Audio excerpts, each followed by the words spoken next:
అద్భుతమైన వాగ్దానం ప్రవేశారు. సామెతలు 3:33 నీతిమంతుల నివాస స్థలము ఆయన ఆశీర్వదించును.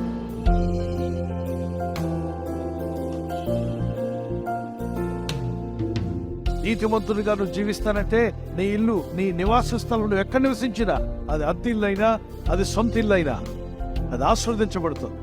మనలో ఎవరు నీతిమంతులు? నీవు నమ్మిన, నేను నమ్మిన యేసుక్రీస్తు ప్రభు ఏమన్నాడు? నీతిమంతుడు. ఆయన నీతిమంతుని యొక్క రక్తం ఏమై ఉంది? నీతిమంతుని రక్తము.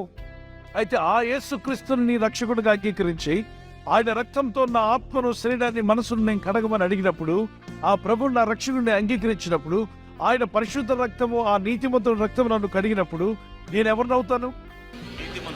ఒక్క పాపమైనా చేయని వాడు ఎవరు? ఈ ప్రపంచంలో చాలా మత గ్రంథాలు ఉన్నాయి, చాలా మంది మత నాయకులు వచ్చారు, చాలా మంది గొప్పవారి లోకంలోకి వచ్చారు, జీవించారు.